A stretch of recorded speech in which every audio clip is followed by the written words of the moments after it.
안녕하세요. 오늘도 사연 살롱을 찾아주셔서 감사합니다. 저는 결혼한 지 1년이 조금 넘은 30대 직장인이에요. 다들 그러시겠지만 저도 마찬가지로 결혼하면서 그 전에는 미처 상상도 못했던 참 다양한 일들을 겪었는데 지금도 생각하면 유독 어이없고 황당했던 기억들이 있어요. 그 중에서도 참 이거 TV에 나와도 손색이 없겠다 싶은 이야기가 있어서 이렇게 사연을 적게 됐어요. 제 이야기는 흔히 떠올릴 만한 밥상 차림, 집안일 등의 문제가 아닌 옷과 관련된 문제였거든요. 시댁과의 갈등이 옷이라니 정말 뜬금없지 않나요? 제 스타일에 대한 시댁 식구들의 관심이 점점 지나치다 못해 참기 힘들 정도로 이어졌거든요. 결국 참고 참다가 한번 제대로 제 의견을 밝힌 뒤에야 상황이 조금 나아졌어요. 이 이야기를 적는 지금은 마음이 편하지만 당시로 돌아가 보면 참 복잡했던 순간들이었죠. 저는 평소에 단정하고 심플한 스타일의 옷을 주로 입어요. 제 직장이 조금 보수적인 분위기라 자연스럽게 그런 옷들이 제 스타일이 됐어요. 과감하거나 화려한 옷은 사더라도 활용도가 낮아서 금세 옷장에서 잊히고 결국엔 무채색이나 기본적인 디자인의 옷들만 고르게 되더라고요. 제 취향도 그런 쪽이라 크게 불만 없이 그렇게 입고 다녔어요. 그런데 결혼 준비를 하면서 시어머니가 제 옷에 대해 이런저런 의견을 많이 내시기 시작했어요. 처음에는 그냥 절 예쁘게 봐주시고 관심 가져주시는 거라 생각해서 참았는데 시간이 지날수록 점점 부담스러운 상황들이 이어졌죠. 시댁에 처음 인사를 드리러 갔던 날 저는 까만색 자켓과 긴 기장의 치마로 된 셋업을 입었어요. 시댁 첫 방문이기도 했고 단정하고 깔끔하게 보이고 싶어서 일부러 신경 써서 고른 옷이었거든요. 직장에서 회의가 있을 때도 자주 입는 스타일이라 익숙하기도 했고요. 너무 화려하지도 그렇다고 지나치게 밋밋하지도 않은 옷이라 적당하다고 생각했어요. 친정 부모님도 만장일치로 괜찮다고 골라준 옷이어서 나름대로 제 모습에 신경을 썼다고 생각했죠. 그런데 시댁의 현관문을 들어서자마자 시어머니가 미처 인사를 드리기도 전에 저를 위아래로 훑어보시더니 말을 꺼내셨어요. 참 키도 크고 내신하네. 나는 키가 작고 비율도 안 좋은 게 아주 평생 동안 스트레스였는데. 갑작스러운 말에 조금 당황했지만 칭찬으로 받아들이고 감사합니다 라고 웃으며 대답했어요. 그런데 시누이가 옆에서 말을 받으며 대화가 이어졌어요. 엄마 그러니까요. 진짜 모델 같아요. 이런 체형이면 무슨 옷을 입어도 다 잘 어울릴 것 같아요. 맞아. 나는 젊었을 때 아무리 옷을 사도 태가 안 나서 속상했는데 근데 너는 정말 다르네. 시어머니의 이야기는 마치 옛날을 회상하는 듯 들렸어요. 저는 그저 어색하게 웃으며 듣고 있었는데 갑자기 대화의 방향이 제 옷으로 향했어요. 근데 너는 왜 옷을 이렇게 재미없게 입니? 네 나이에 네 몸매면 더 과감하고 멋진 옷도 많이 입을 수 있을 텐데. 그러게요. 나 같으면 이런 몸매면 진짜 화려하고 멋있는 스타일 많이 입었을 것 같은데. 예비 시누이의 말을 듣고 약간 당황했어요. 평소 제 옷 취향이 단정하고 심플한 쪽이라 이게 시댁에서 반응이 이럴 줄은 전혀 예상 못했거든요. 그래도 분위기를 흐리지 않으려고 웃으며 대답했어요. 아, 그런 옷들도 좋기는 하죠. 그래도 저한테는 이런 게 더 편해서요. 편하면 됐지. 그래도 조금 아쉽네. 너 같은 체형이 재미없게 입고 다니는 건 복이 달아나는 거야. 아, 엄마. 오늘 첫 만남인데 뭘 벌써부터 옷 가지고 그래요. 우리 올케 하도 옷걸이가 좋으니 이렇게 단정한 것도 어울리긴 하니까. 그렇긴 한데 내가 얘라면 다른 스타일도 한 번쯤 시도해 보겠다. 아, 기회가 된다면 나중에 다른 스타일도 시도해 볼게요, 어머님. 그 대화는 그렇게 다소 어색하게 끝났어요. 뭔가 찜찜하긴 했지만 그래도 좋은 뜻이기는 하니 그냥 칭찬이라 생각하고 좋게 받아들였죠. 그런데 지금 생각해보면 시어머니의 그 한마디가 이후 제 옷을 둘러싼 관심과 간섭의 시작이었던 것 같아요. 그래도 결과적으로는 시댁에서의 첫 만남이 무사히 지나간 거나 다름없었으니 그 일은 금방 제 머릿속에서 잊혀졌어요. 그런데 그 일이 단순한 관심 어린 농담이나 한 번의 해프닝으로 끝났다면 얼마나 좋았을까요? 시간이 지나면서 어머님과 자주 만나게 되니 그 관심은 점점 더 구체적이고 조금씩 부담스럽게 느껴지기 시작했어요. 특히 상견례를 준비하던 시점에서부터 본격적으로 시작됐죠. 어느 날 시어머니가 전화를 하셨는데요. 상견례 때 네가 입을 옷은 내가 골라줄게. 엄마가 신경을 좀 써야지. 시어머니의 말을 듣는 순간 잠깐 멈칫했어요. 사실 시어머니가 스스로를 엄마라고 부르시는 게 조금 불편했거든요. 아직 그렇게 가까운 사이처럼 느껴지지도 않았고 제 친정엄마와의 관계와는 분명히 다르다고 생각했기 때문이에요. 하지만 처음부터 티를 내고 싶지는 않아서 조심스럽게 대답했죠. 아, 어머님, 그렇게까지 하지 않으셔도 괜찮아요. 제가 이미 골라둔 옷이 있어서요. 상견례 자리에 맞게 깔끔하고 단정한 스타일로 생각하고 있어요. 그런데 시어머니는 제 말을 가볍게 넘기듯 대꾸하셨어요. 아우, 내가 그럴 줄 알았다.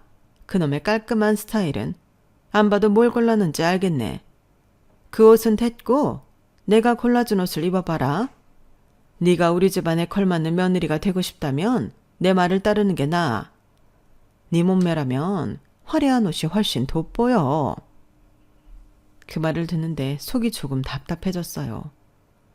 상견례 때 옷차림이 이왕이면 시댁에 잘 보이는 것도 중요하지만 나름대로 저희 가족과 제 인생에서도 중요한 자리인데 제가 어떤 옷을 입을지는 제가 결정해야 하는 거 아닌가요?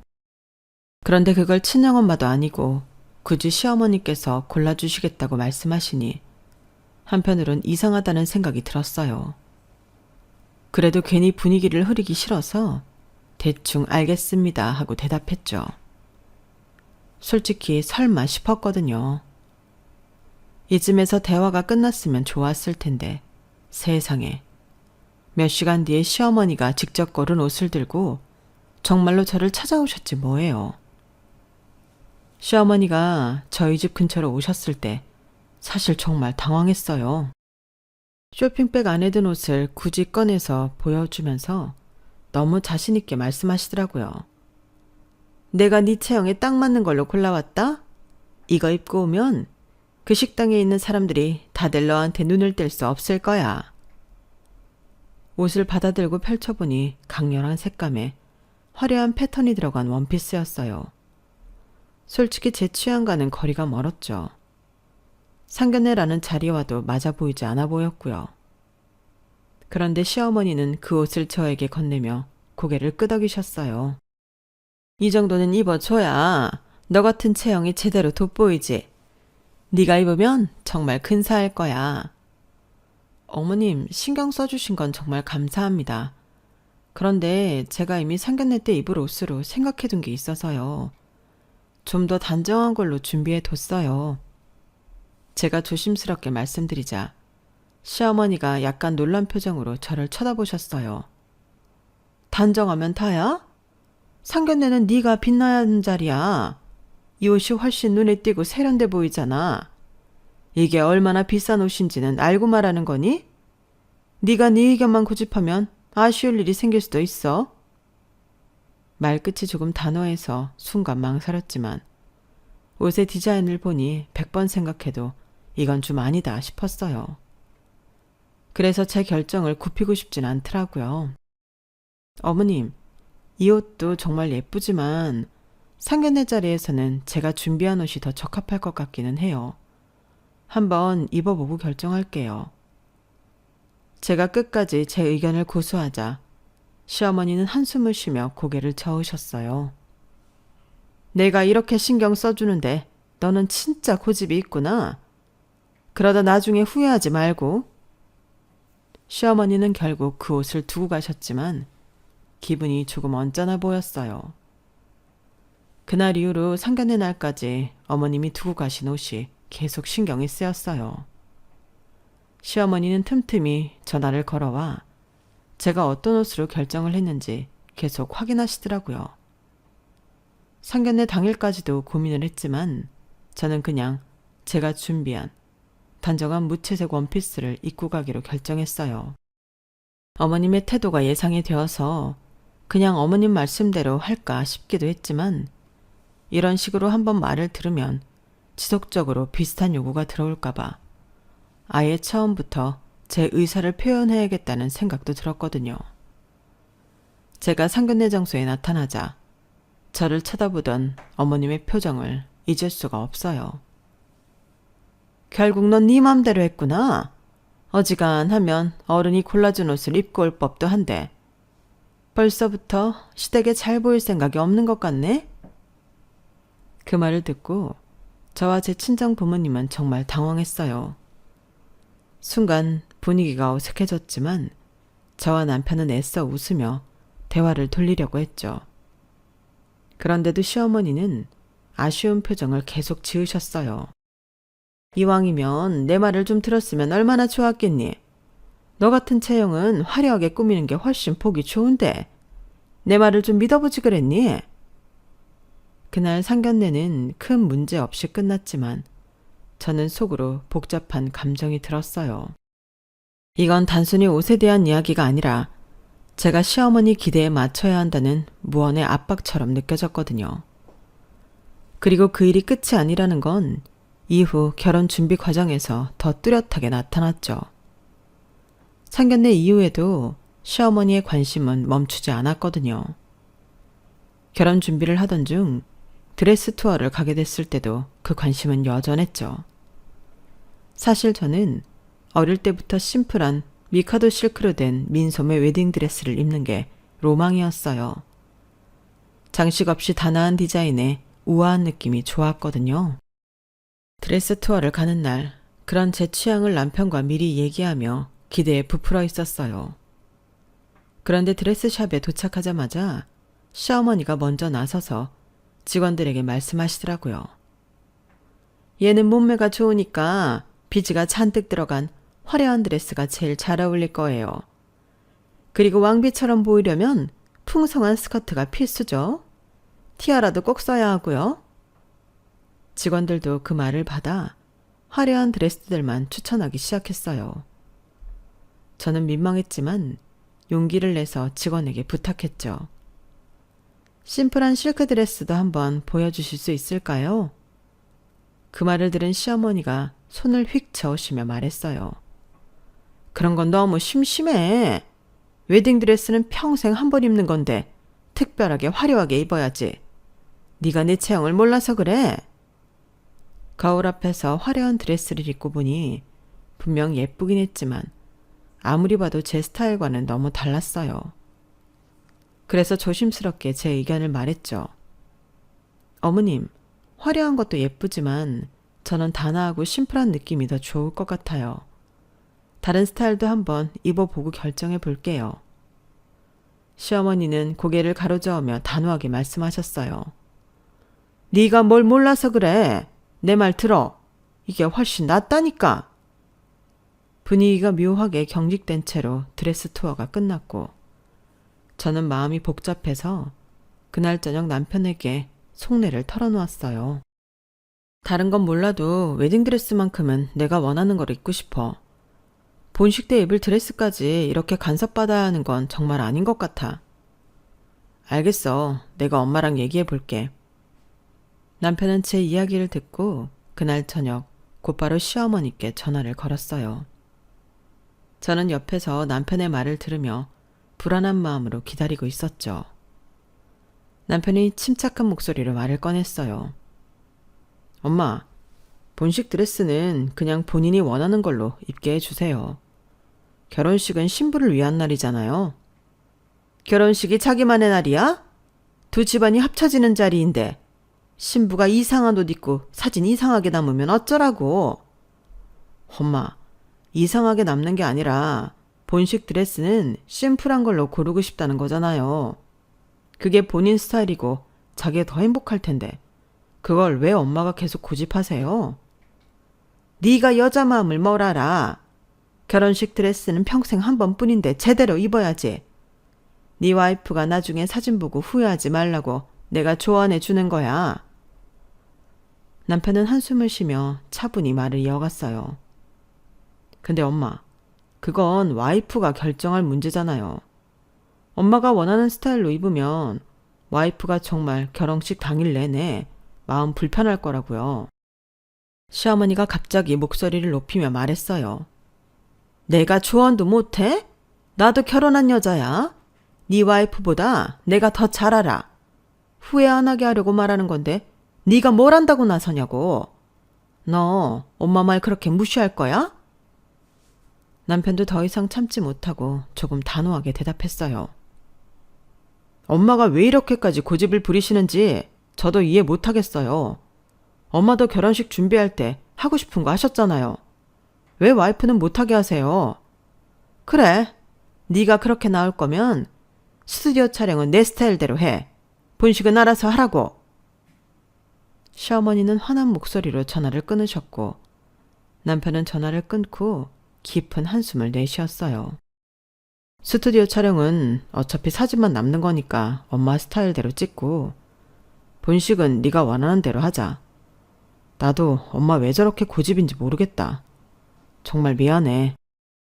저도 결국 남편의 제안을 받아들였지만 왜 스튜디오 사진까지 시어머니의 스타일에 맞춰야 하는지 납득이 되지 않아 마음 한구석이 답답했어요.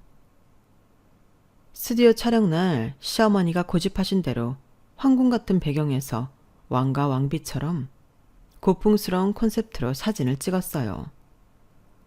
비지가 잔뜩 박힌 화려한 드레스와 큼지막한 왕관까지 쓰고 남편은 중세풍의 제복 같은 의상을 입었죠. 시어머니는 촬영 내내 흡족한 미소를 지으며 연신 말씀하셨어요. 봐라, 이렇게 해야 사람들 눈에 띄고 사진도 멋지게 남는 거야. 역시 내 안목이야. 이렇게 남들이 소화 못하는 걸 소화해내니까 더 근사하지 않니? 이런 건 하고 싶다고 다 할 수 있는 게 아니라니까. 사진 결과물을 보고도 시어머니는 매우 만족하셨죠. 내가 뭐랬니? 너도 나중에 보면 이 사진들이 제일 마음에 들 거야. 이렇게 특별해야 오래도록 기억에 남지. 하지만 사진 촬영을 마치고 돌아오는 길에 제 마음은 이상하게 허전했어요. 이건 제가 원했던 모습이 아니었거든요. 제가 좋아하는 건 심플하고 단정한 스타일이었고 웨딩 사진 역시 제 취향에 맞춰 남기고 싶었는데 그 자리를 제 뜻이 아닌 누군가의 취향으로 채웠다는 생각이 들었어요. 집으로 돌아오는 길에 저는 마음이 무거워 아무 말도 하지 않았어요. 남편이 옆에서 눈치를 보다가 조심스럽게 입을 열었어요. 우리 엄마가 당신을 진짜 예쁘게 봤나 봐. 그래서 이렇게 과하게 신경 쓴 거 아닐까? 좋게 생각하자. 엄마 방식이 좀 이상할 뿐이지 나쁜 의도로 그러신 건 아니잖아. 저는 고개를 살짝 끄덕이며 애써 미소를 지었지만 속으로는 그 말이 위로가 되지 않았어요. 나를 예쁘게 봐서라면 왜 내가 원하는 걸 존중하지 않았을까 하는 생각이 떠나질 않았거든요. 그래도 남편의 노력만큼은 고마워서 그 이상 말하지 않고 넘어갔어요. 하지만 사진을 주변 친구들에게 보여줬을 때 그 반응은 더 제 마음을 무겁게 했어요. 야, 너 웬일로 이런 걸 했어? 너라면 이런 거 절대 안 할 줄 알았는데? 네 취향 아니잖아. 왜 이렇게 찍었어? 네가 진짜 원했던 거야? 친구들의 말에 저는 어색한 웃음을 지으며 대답했어요. 그냥 시어머니가 좋아하셔서 어른들 말 들어드린 거지 뭐. 그런데 그 말을 하는 순간 저 스스로가 너무 낯설게 느껴졌어요. 왜 제가 제 결혼 사진에서조차 제 모습과 스타일을 잃어버려야 하는지 모르겠더라고요. 사진 속 화려한 드레스와 왕관, 그리고 제 표정은 어딘가 부자연스럽고 어색했어요. 그건 제가 원하는 모습도 제가 좋아하는 모습도 아니었으니까요. 그날 밤 헬퍼분께서 찍어주신 사진들을 보면서 이상한 기분이 들었어요. 황궁 같은 배경 속에서 왕비처럼 꾸며진 제 모습은 남들이 보기엔 멋져 보일지 몰랐어요. 하지만 사진 속에 담긴 저는 제가 아니었어요.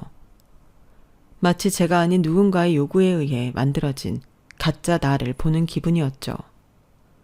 그 순간 저는 결혼 준비 동안 제 자신을 너무 많이 잃어버렸다는 생각에 답답함과 허탈감이 몰려왔어요.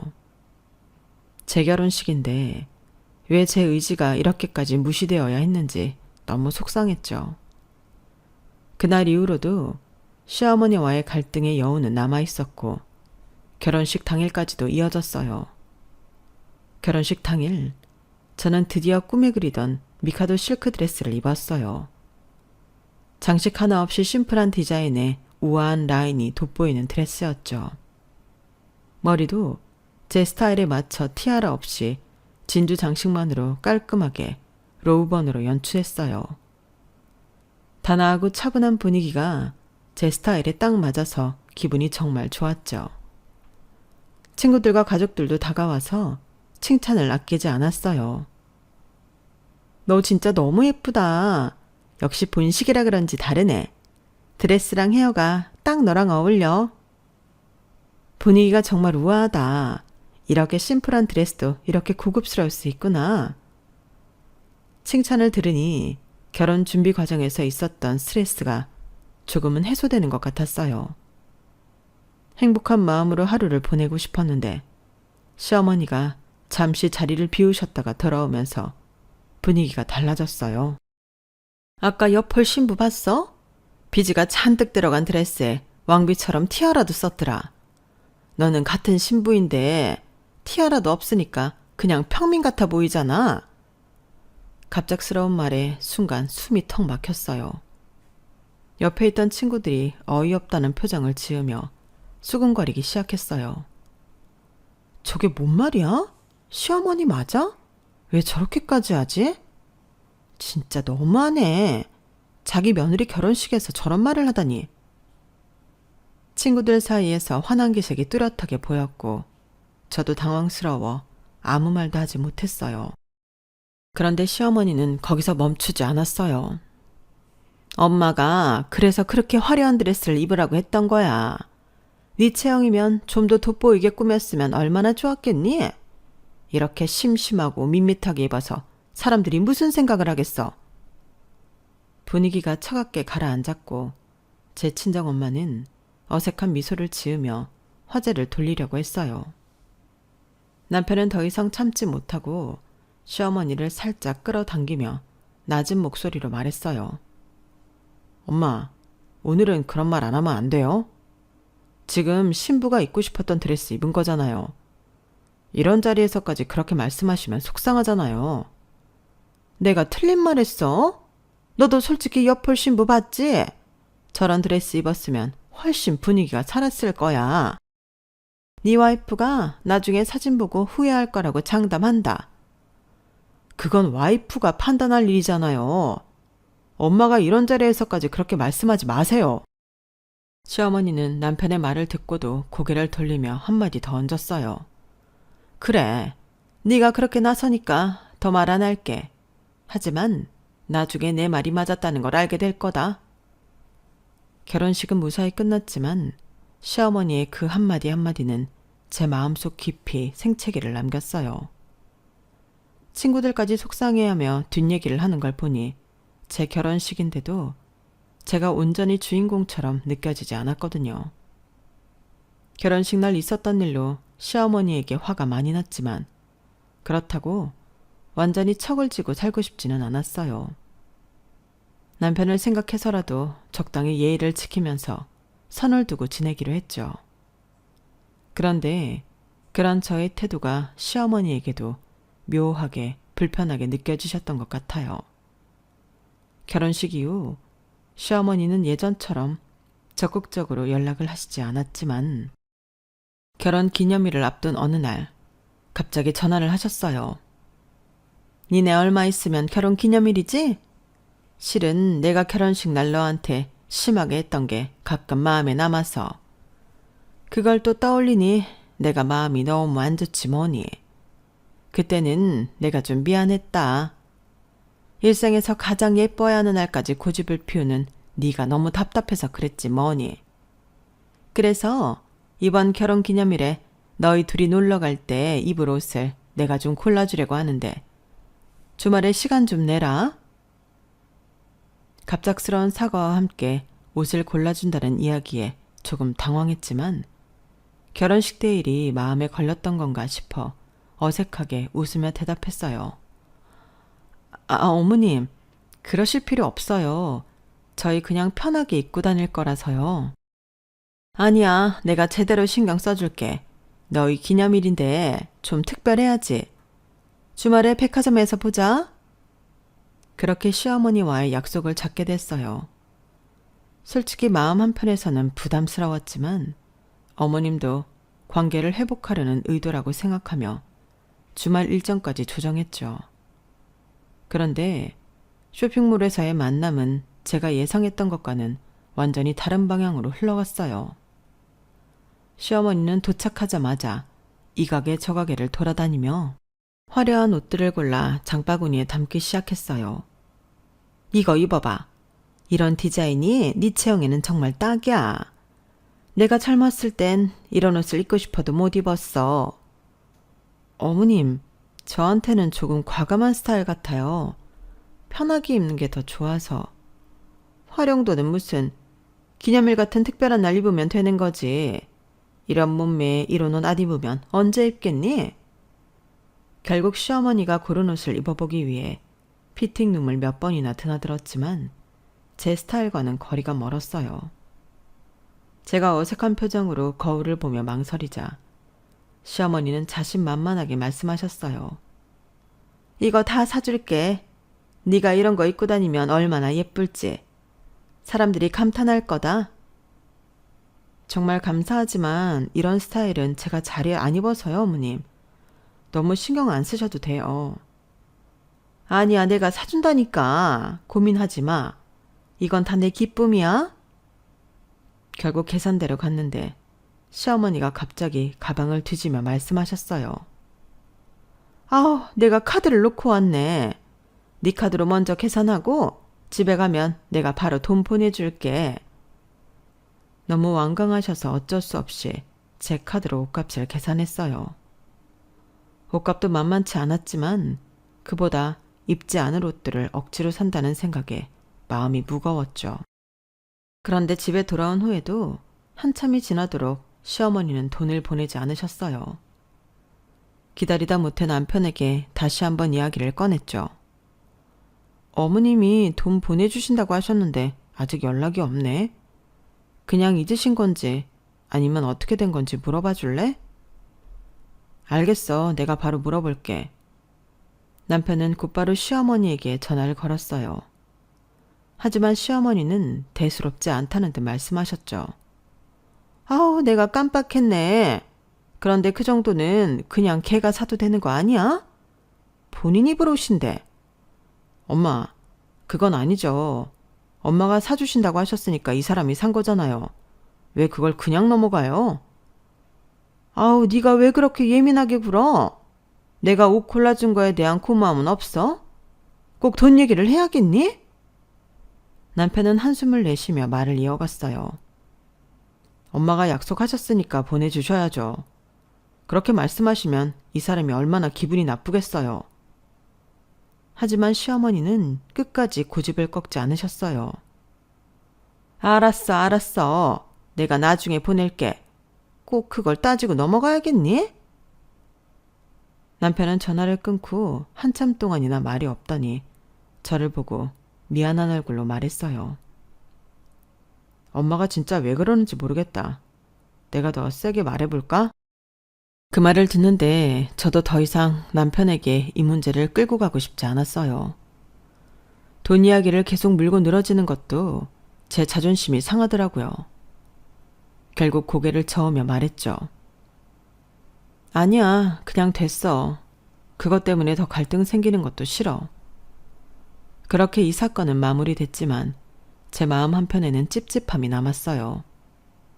돈 때문이라기보다는 약속을 지키지 않는 태도와 그런 상황에서도 상대를 배려하지 않는 시어머니의 행동이 실망스러웠거든요. 그 마음은 그날 이후 만난 친구들과의 모임에서 더 단단하게 굳어졌어요. 친구들과 오랜만에 만나 제 결혼식 때 이야기를 나누던 중이었어요. 친구들이 하나둘 저를 보며 말문을 열기 시작했죠. 야, 근데 니네 시어머니 진짜 이상하더라? 아니, 너 완전 예뻤거든? 드레스도 고급지고. 근데 왜 거기서 시비를 걸어? 그러니까 딱 보니까 며느리로 인형놀이 하려고 하는 거 아니야. 자기 마음대로 꾸며보고 싶어서. 진짜 솔직히 말해서 아무리 본인 체형에 열등감이 있어도 그렇지. 그걸 왜 너한테 투영해서 채우려는 거야? 이해가 안 가. 그 말을 들으니 순간 억눌러뒀던 감정이 다시 떠오르는 것 같았어요. 친구들은 더 거침없이 말을 이어갔죠. 그리고 엄마가 뭐냐? 엄마가. 진짜 징그럽게. 네 친정엄마도 아니면서 왜 자꾸 엄마라고 하는 거야? 진짜 너 그거 듣고 안 불편했냐? 난 네 결혼식 날에도 그 말 듣고 어이없더라. 저는 어색하게 웃으며 대답했어요. 뭐 어른들이 다 그런 거겠지 하고 넘기려 했는데 솔직히 나도 조금 불편하긴 했어. 그냥 계속 참고 있었던 것 같아. 친구들이 한숨을 쉬며 저를 보더니 말했어요.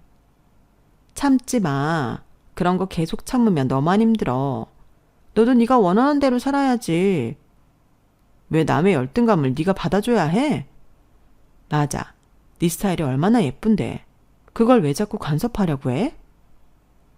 그날 대화를 나누고 나서 저는 더 이상 참고만 있어서는 안 된다는 생각이 들었어요. 친구들이 말했던 것처럼 시어머니와의 관계에서 선을 지키고 제 입장을 명확히 밝히기로 다짐했어요. 친구들의 말은 제게 큰 계기가 되었죠. 게다가 시어머니가 저를 쇼핑몰로 끌고 가 억지로 사게 만든 옷들을 볼 때마다 기분이 불편했어요. 전혀 제 취향이 아닌 화려한 드레스와 과한 액세서리들이 옷장 한쪽을 차지하고 있는 걸 보니 마음속에 쌓인 불만이 점점 커지더라고요. 결국 저는 이걸 어떻게든 되갚아주기로 결심했어요. 우선 시어머니 때문에 산 옷들은 전부 환불했어요. 그리고 시어머니에게 전화를 걸어 이렇게 말했죠. 어머님, 저번에 어머님이랑 했던 쇼핑이 색다르고 기억에 자꾸 남더라고요.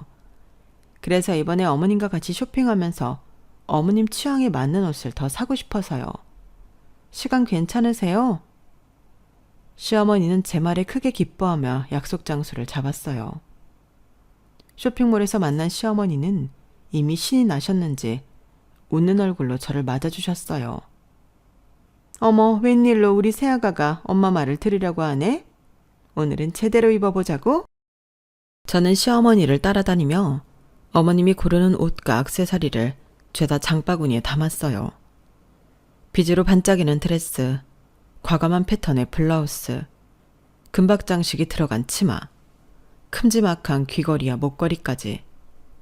시어머니가 이건 너한테 딱일 거야 라고 말할 때마다 저는 큰 리액션을 하며 적극적으로 동의했어요. 어머님 정말 센스 있으시네요. 이거 진짜 예쁘네요. 다른 것도 더 골라주세요. 옷이 점점 쌓이자 시어머니도 약간 머뭇거리는 듯 보였지만 제가 계속 더 고르셔도 돼요 어머님 하며 아양을 부리니 기분이 좋아 보였어요. 결국 우리는 양손 가득 쇼핑백을 들고 계산대로 갔어요. 계산대 앞에서 저는 일부러 가방을 뒤적이며 말했어요. 어머, 큰일 났네. 제가 지갑을 놓고 왔나 봐요, 어머님. 오늘은 어머님께서 먼저 계산해 주시면 안 될까요? 집에 가서 바로 돈 보내드릴게요. 시어머니는 잠시 당황한 듯 보였지만 웬일로 며느리가 말을 듣고 자신을 따르기 시작했다고 생각했는지 활짝 웃으며 말했어요. 그래, 오늘은 내가 쏜다. 너도 드디어 센스 있는 스타일로 바뀌는 것 같아서 엄마가 기쁘다. 그렇게 시어머니는 전부 계산을 마쳤고 우리는 양손 가득 쇼핑백을 들고 집으로 돌아왔어요. 시어머니는 쇼핑에 흡족해하며 저를 보며 말했어요. 이제야 너도 내 스타일을 이해하기 시작했구나. 당장 집에 가서 입어보자. 집에 도착하자마자 시어머니는 쇼핑백을 열어보며 고른 옷들을 하나하나 꺼내기 시작했어요. 그런데 옷을 보다 보니 시어머니는 뭔가 이상하다는 듯한 표정을 지으셨어요. 이거 너한테 좀 크지 않니? 사이즈가 이상한데? 저는 그 순간 기다렸다는 듯 가위를 꺼내들고 옷의 택을 전부 뜯기 시작했어요. 그리고 웃으면서 말했죠. 어머님 취향에 맞는 옷을 더 사고 싶다고 했지. 그걸 제가 입겠다는 소린 아니었어요. 오늘은 어머님 스타일로 고른 옷이니까 어머님이 입으셔야죠. 제가 같이 쇼핑 도와드린 거예요. 시어머니는 그제야 상황을 파악한 듯 멈칫하며 말문이 막혔어요. 뭐라고? 어머님이 평소에 이런 스타일이 좋다고 하셨잖아요. 오랜만에 예쁜 옷 많이 사셨는데 한번 입어보시고 자랑도 하세요. 제가 도와드릴게요. 저는 그 자리에서 시어머니의 손에 옷을 돌려드리고 액세서리까지 전부 꺼내어 시어머니 몸에 걸쳐드렸어요. 이렇게 입으시면 정말 예쁠 것 같아요. 어머님께 딱이에요. 그러자 시어머니가 손에 든 옷을 내려놓으며 당황스러운 얼굴로 말했어요.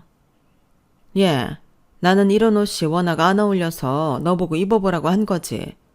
너는 나한테 이런 걸 입히려고 하니? 이런 건 젊은 애들이나 입는 거지. 저는 시어머니의 반응에 능청스럽게 웃으며 대답했죠. 어머, 아니에요, 어머님. 요즘 젊은 어머님들 얼마나 많으신데요. 어머님은 관리도 잘하시고 체형도 좋으신데 왜 이런 걸 못 입으세요? 어머님이 항상 저를 딸처럼 생각하시고 매번 옷 하나하나 다 골라주려고 하시니까 저도 어머님을 친정 엄마처럼 생각해서 같이 쇼핑해드린 것 뿐이에요. 시어머니는 황당한 표정을 지으며 말을 이어갔어요. 내가 딸처럼 생각한다는 건 내가 너한테 옷을 골라주겠다는 뜻이지 내가 이런 옷을 입겠다는 건 아니잖아. 도대체 너는 왜 이렇게 엉뚱하게 행동하는 거니? 저는 마치 시어머니의 말을 전혀 이해하지 못한 사람처럼 고개를 갸웃거리며 웃음을 띤 채 말했어요. 에이, 그래도 한 번뿐인 인생인데 나이에 상관없이 입고 싶은 거 입으셔야죠. 어머님이 평소에 이렇게 화려한 스타일이 좋다고 하셨잖아요. 오늘 고른 옷들이 어머님께 찰떡일 것 같아서요. 제가 도와드릴 테니까 한번 입어보세요. 그러면서 가위를 들어 남은 옷의 택들도 모두 뜯어버리자 시어머니는 더 이상 환불도 불가능하다는 걸 깨닫고 얼굴이 새빨개졌어요. 아니, 내가 이런 옷을 왜 입어? 이건 젊은 사람들 옷이라고 했잖아. 어머, 어머님, 그런 말씀하시면 안 돼요. 요즘 어머님 연배에도 이런 스타일로 멋지게 소화하시는 분들 많으세요. 어머니야말로 그런 트렌드를 리드하실 분 아닌가요? 제가 정말 어머님 딸이다 생각해서 골라드린 거니까 꼭 입어보세요. 제가 능글맞게 웃으며 계속 치켜 세우자 시어머니는 점점 더 답답한 표정을 지으면서 말문을 잇지 못했어요. 결국 옷을 손에 든 채 한동안 말을 잇지 못하고 가만히 계셨죠.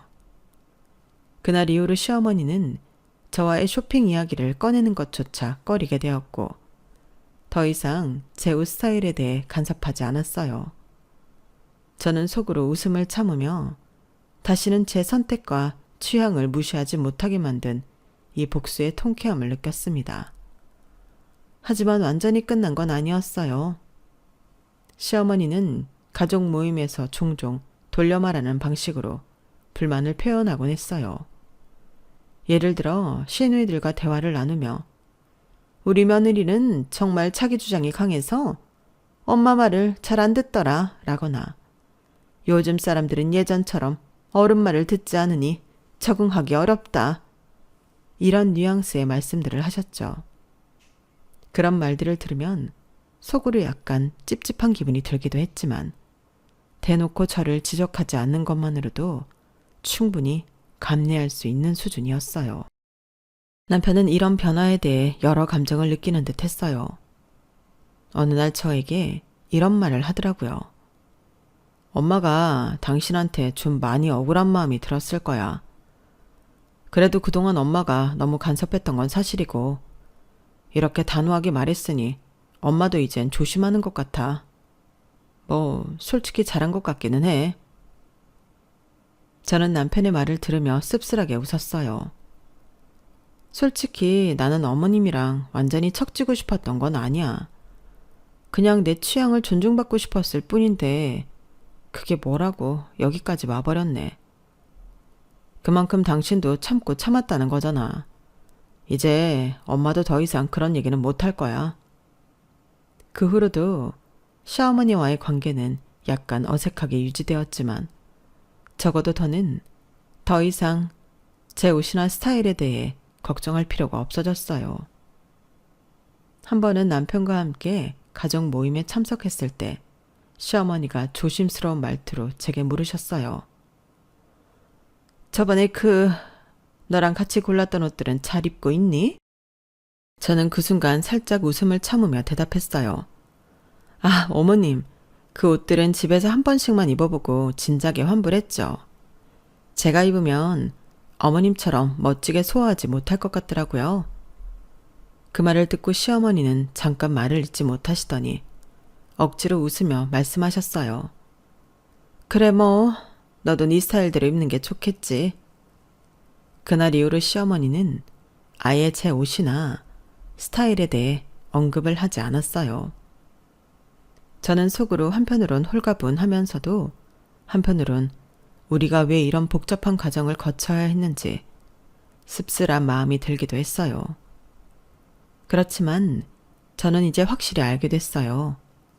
내 삶의 주도권을 지키기 위해서는 때로는 단호해질 필요가 있다는 걸요. 그리고 지금은 제 삶의 스타일을 온전히 제 방식대로 즐기고 있어요. 누군가가 제 선택을 존중하지 않을 때 어떻게 해야 하는지도 배웠고요. 지금 이 순간 저는 정말로 자유롭고 만족스러운 삶을 살고 있답니다. 제 사연은 여기까지예요. 들어주셔서 고맙습니다. 가족들과 늘 행복한 시간 보내시고 건강하세요. 여러분, 사연 댓글에 응원과 현명한 조언 부탁드려요. 좋아요와 구독은 저에게 큰 힘이 됩니다. 오늘도 좋은 일 가득하세요.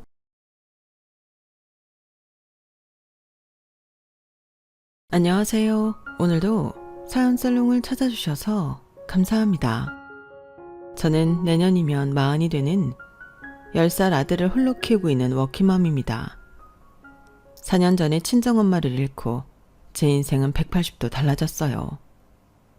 정말 많은 일들이 준비할 시간도 없이 한꺼번에 일어났는데 그때는 너무 힘들어서 모든 걸 다 포기하고 싶기도 했었죠. 저는 제가 고등학교 때 사고로 먼저 아빠를 잃은 슬픔이 있었거든요. 그리고 엄마까지 몰랐던 병으로 잃고 보니 아무리 어른이어도 제가 고아가 된 기분이 들었는데 동상이몽이라고 너무 슬프고 힘든 저와 달리 땅 꿍꿍이만 품는 남편과 시댁 식구들에게 오만 정이 떨어졌거든요. 아시는 분들은 아실 테지만 가족을 잃은 슬픔도 많은 가운데 처리해야 할 일이 많잖아요. 솔직히 그땐 무슨 정신으로 그 일들을 모두 처리했는지 기억도 잘 나지 않는데요. 친정엄마의 장례식이 끝난 후 저는 심한 무기력과 우울증을 앓게 되었어요.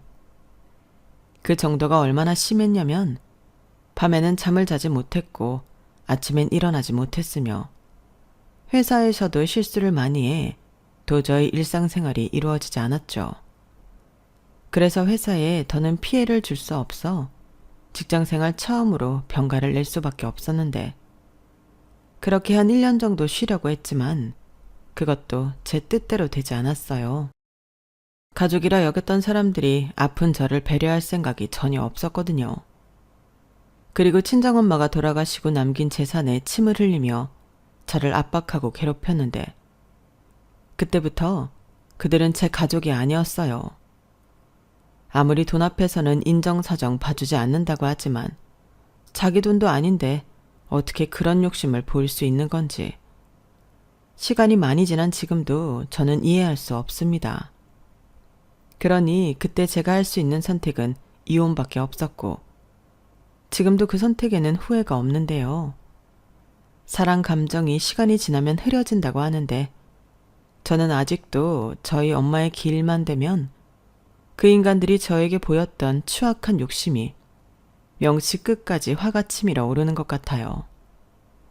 아무래도 몇 년 동안 가족이라고 생각했던 사람들로부터 느꼈던 배신감 때문인 것 같은데 이곳 사연살롱 채널의 사연 중에서도 비슷한 얘기들이 있더라고요. 그래서 이번 기회에 저도 용기를 내서 제가 겪었던 일들을 하소연하듯 이야기하고 싶은 심정인데 부디 제 이야기 잘 들어주시고 앞으로 힘내서 잘 살라고 따뜻한 응원도 많이 부탁드립니다. 그럼 제 이야기를 바로 시작해 볼게요.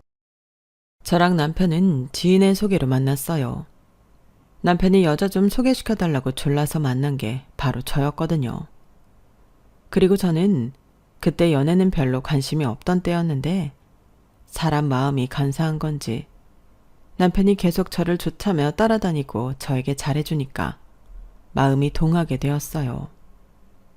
거기에 남편이 사람이 말도 잘하고 성실하다 보니 같이 있으면 재밌고 편안했는데 저도 제 마음이 움직이는데 별 수 없더라고요. 그리고 연애 2년 만에 남편이 먼저 프로포즈를 했고 그때는 제 마음이 한창 남편에게 향해 있을 때라 남편의 프로포즈를 승낙했죠.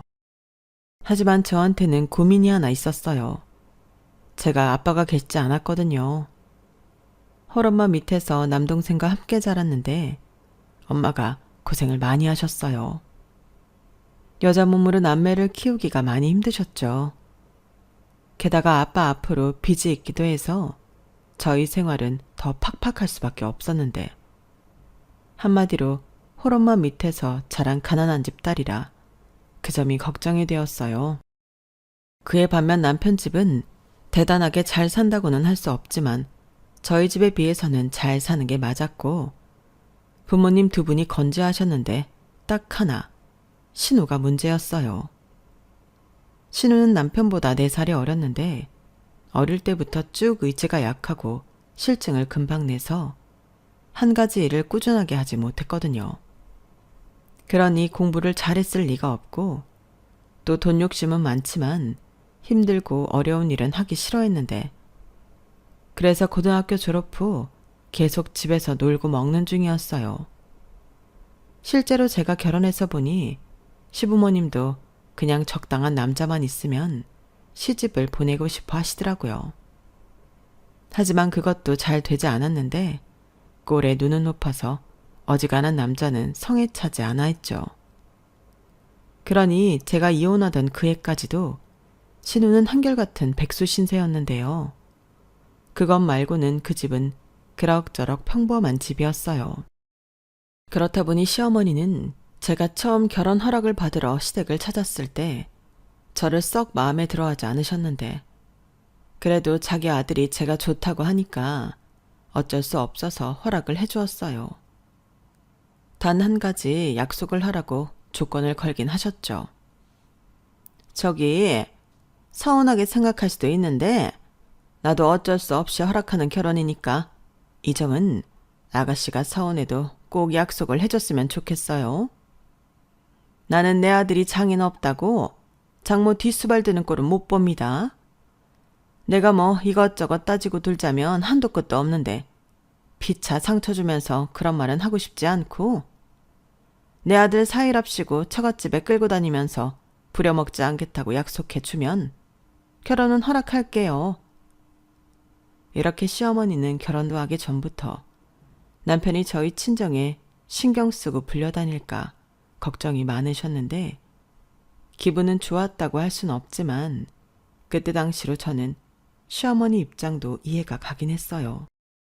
그리고 그럴 마음은 저도 저희 엄마도 추워도 없었기 때문에 일체의 망설임도 없이 그러겠다고 그 자리에서 바로 약속을 해버렸는데 시어머니는 그럼 됐다며 마치 자기가 쿨한 시어머니라도 되는 듯 저희 결혼을 허락해 주셨죠.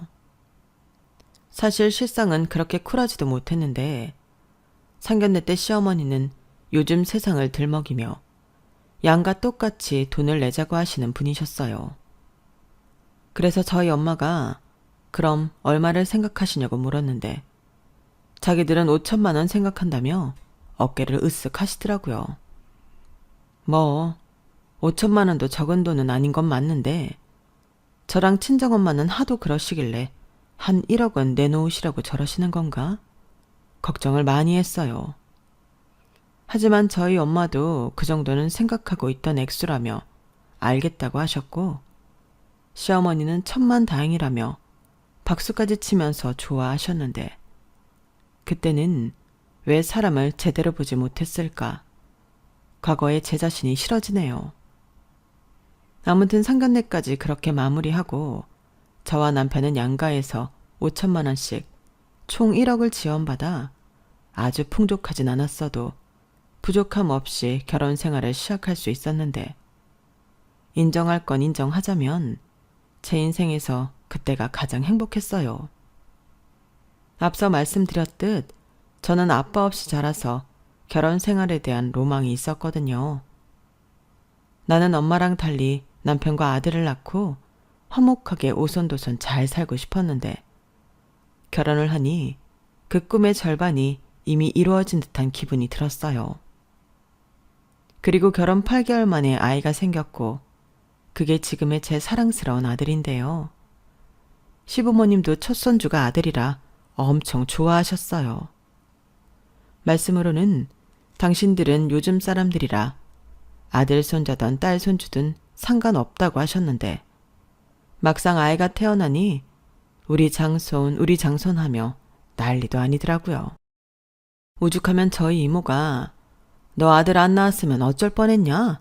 라고 할 정도였는데 그만큼 시부모님 두 분이 물고 빨고 어쩔 줄 몰라 하셨어요. 뭐 어찌 되었든 제가 낳은 아이를 예뻐해 주시니 저도 싫지 않았는데 그때도 작은 일이 있긴 했었죠. 저희 엄마가 저 산후조리하라고 조리원비를 모두 내주셨는데 시어머니가 그걸 아시고는 약간의 자격지심 같은 걸 보이셨거든요. 당신은 저한테 아기 내복 사준 게 전부인데 몇백만 원이나 하는 조리 비용을 친정엄마가 주셨다고 하니 아무래도 시어머니가 민망해 하시는 것 같았죠. 그래서 일부러 저도 저희 엄마도 티내지 않으려 신경을 많이 썼는데 시어머니가 도리어 저에게 이렇게 말씀하셨어요. 원래 딸이 애를 낳으면 친정엄마가 조리해 주시는 건데 사돈이 그걸 못 해주니 돈으로 때우시나 보구나. 그래도 요즘 세상이 좋아져서 조리원도 좋다고 하더라. 그러니 너는 네 엄마 성의를 봐서 조리원 가서 몸조리 잘하고 와. 나도 시간 나면 우리 장손 보러 자주 갈 테니까. 이렇게 보면 속이 뻔히 보이는 시어머니가 얄밉기도 했었는데 또 한편으로는 민망하니까 저러시나 보다 싶어 속아드리고 싶었어요. 그런 소소한 일만 빼면 저랑 시어머니의 사이도 그럭저럭 괜찮았어요. 아이도 낳고 남편과도 전보다 더 잘 지내게 되었고 잘 사는 딸을 보며 저희 엄마도 많이 흡족해 하셨는데 그렇게 한 5년 정도는 아무 문제 없이 잘 살던 저였어요. 뭐 다른 집들처럼 사소하게 다투고 또 화해하는 일은 종종 있긴 했지만 그때는 대출이 있긴 했지만 집장만도 했고 더 늦기 전에 둘째를 낳자며 남편과 노력도 많이 했을 때였는데 그런 행복도 깨지는 건 한순간이었어요. 그리고 불행의 그림자는 한 통의 전화에서 시작됐는데 저희 엄마랑 함께 식당을 운영하고 있던 이모가 저에게 전화를 하셔서는 야, 어쩌면 좋노? 지수야, 네 엄마 쓰러졌다. 내가 아무리 흔들어 깨워도 못 일어난대. 119에 신고를 하긴 했는데 이를 우야하면 좋노? 우리 언니 우야하면 좋노? 라며 어찌할 바를 몰라 했어요. 그 전화에 저도 너무 당황해서 허둥지둥했는데 회사에서 하던 일도 내팽개치고 근무할 때 신고 있던 슬리퍼를 신고 정신없이 엄마 가게로 향했죠. 하지만 제가 도착했을 때는 엄마는 이미 병원 응급실로 옮겨진 후였고 저는 또 정신없이 엄마가 있다는 병원으로 향했는데 저희 엄마는 이미 세상을 떠나신 후였어요. 이모가 땅바닥에 주저앉아 바닥을 치며 울부짖고 있었고 저는 이 모든 것이 거짓말처럼 느껴졌는데 알고 보니 저희 엄마는 위암을 앓고 있었다고 하더라고요. 이 사실을 이모는 알고 있었는데 저희 엄마가 그렇게 저한테 알리지 말라고 했나 봐요. 나도 이 정도로 허망하게 언니가 갈 줄은 몰랐지. 내 이럴 줄 알았으면 니한테 홀랑 얘기하는 긴데. 니한테 얘기 안 하는 조건으로다가 치료 잘 받는다고 나랑 약속했거든. 근데 그것도 사실은 때가 많이 늦어빈 것 같다. 처음에는 자꾸 체기가 있다고 했었는데 도통 먹지를 못하더라고. 내내 소화제랑 활명수만 끼고 살았는데 그러면서 때를 많이 놓치핀 것 같다. 이를 우야노. 불쌍한 우리 언니 우야노. 이모, 지금 그게 말이 되는 소리야? 그런 중요한 일을 나한테 말도 안 하고 속이면 어떡해. 바로 이야기를 했어야지. 가스나, 내가 언제 니를 속였나? 그냥 쪼까 말을 안 했을 뿐이지. 니도 니 엄마 성격 모르나? 한번 자기 입으로 내뱉은 말은 죽어도 빠꾸 하는 법이 없는데. 그럼 나들 어쩌라고? 너한테 얘기하면 그날부로 병원도 안 가고 치료도 안 받는다고 협박을 했었는데 내라고 뭐 별 수 있나? 나도 우리 언니 살리는 게 먼저지. 이렇게 하루아침에 일을 치를 줄은 나도 몰랐지. 몰라. 그래도 어떻게 나한테 이러냐고. 난 그런 줄도 모르고 나는 엄마가 평생 내 옆에 있는 줄 알았단 말이야. 그래. 내가 죄인이다. 지수야, 이모가 말 안 한 거 진짜로 미안타. 이건 변명할 것도 없는 사실이다. 진짜 미안타. 이모는 일이 이렇게 될 줄은 꿈에도 몰랐다며 저에게 연신 미안하다고 했어요. 사실 이건 이모가 저에게 미안해야 할 일이 아니었는데 그때는 제가 나쁘게도 원망할 대상이 필요해서 이모를 많이 미워했었죠. 제대로 손도 써보지 못하고 그렇게 친정엄마를 떠나보낼 줄은 저 역시도 몰랐으니까요. 그리고 그 충격은 시간이 지나면 지날수록 더 심해졌는데 그냥 제정신이 아니었어요. 그렇잖아요. 소중한 가족이 한순간에 거짓말처럼 사라진다는 게 도저히 맨정신으로는 받아들일 수 없겠더라고요. 그런 가운데 엄마의 장례식이 진행이 되었고 저보다 뒤늦게 소식을 접한 남동생이 넋이 나가서는 옷도 제대로 갈아입지 못하는데 그런 상황에서도 뭘 자꾸 고르고 선택하라고 하는 건지 저는 너무 힘들었어요. 다행히 남편과 시어머니가 저 대신 많은 일을 나서서 처리해 주었는데 그때는 그게 왜 그렇게 고맙던지 그러면서 한편으로는 기댈 수 있는 다른 가족이 있다는 것에 감사함까지 느꼈는데 그건 제 오만이고 착각이었어요. 그 다음날 저들에게 뒤통수를 맞을 거라고는 상상도 하지 못했죠.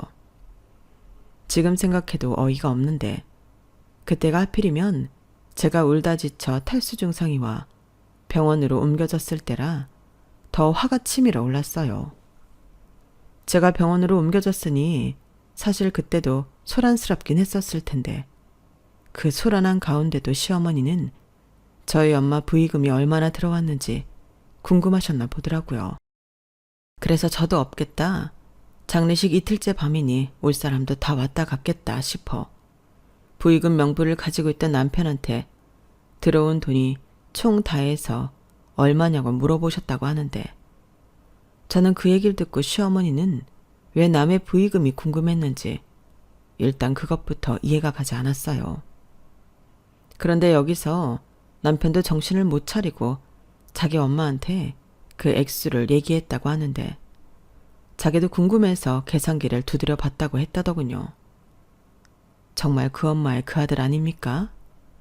아무리 궁금해서 계산기를 두드려 봤다고 해도 그 자리에서는 뭘 그런 걸 묻냐고 자기가 알아서 처신을 똑바로 했어야죠. 하지만 남편은 그런 사람이 아니었고 신나서 액수를 자기 엄마한테 얘기했다는데 저희 엄마가 한 곳에서 장사를 오래 하다 보니 단골 손님도 많고 주변에 아는 분들도 정말 많으시거든요. 그리고 좋은 일은 좋은 일대로 슬픈 일에는 더 많이 신경 쓰시는 분이라 저희 엄마 장례식에 와주신 손님이 정말 많았는데 그 때문인지 액수가 꽤나 컸었나 보더라고요. 그리고 생각보다 큰 액수에 놀란 시어머니가 마치 꽁돈이라도 생긴 듯 신이 나서는 정말 그렇게 많이 들어왔어? 별일이네. 그 정도면 낼 거 다 내고 정리해도 꽤 많이 남겠다. 이참에 네 아버지 차 좀 바꿔라. 그 차가 오래돼서 돈 잡아먹는 고철이야. 라며 들떠서 떠들기 시작했다고 했는데 그 말이 저희 이모 귀에 들린 것이 문제였어요. 저희 이모가 성격이 불같거든요. 그래서 이모부랑도 이혼하고 저희 엄마랑 같이 살았던 건데 그 소리를 듣고 가만히 있을 이모가 아니었죠. 그래서 그게 사돈 장례식에 와서 할 소리냐. 지금 그 집 며느리는 엄마 잃은 슬픔에 쓰러져서 병원에 있는데 시어머니라는 작자는 돈만 밝히는 인간 말종이냐고 큰 소리를 쳤다고 했는데 그게 시작으로 두 사람이 머리 끄댕이까지 잡게 되었다고 하더라고요. 두 사람이 얼마나 요란하게 싸웠는지 제가 몸을 추스리고 장례식장에 돌아갔을 때는 주변이 아수라장이 되었는데 제 동생이 이모와 저희 시어머니 사이에 껴서 말리느라 진땀을 흘리고 있었어요.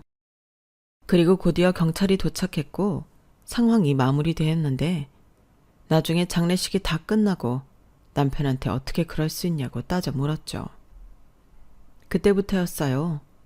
잘만 살던 저희 부부가 본격적으로 사이가 나빠지기 시작했는데 남편은 심각한 저에게 자기랑 자기 엄마는 농담한 것뿐이라며 저랑 저희 이모가 예민한 거라고 하더군요. 그러면서 뭘 그렇게 사소한 일에 발끈하냐고 자기는 경찰까지 오고 너무 창피했다며 저희 이모 탓을 하는데 저는 아무리 남편이라도 그게 용서가 되지 않았어요. 농담이라고 해도 할 소리가 따로 있잖아요. 게다가 사돈 부의금으로 자기네 차를 바꿔달라는 게 그게 할 소리입니까? 그래서 저는 참지 않고 시어머니에게도 전화해서 서운하다고 왜 말씀을 그렇게 하셨냐고 따졌어요.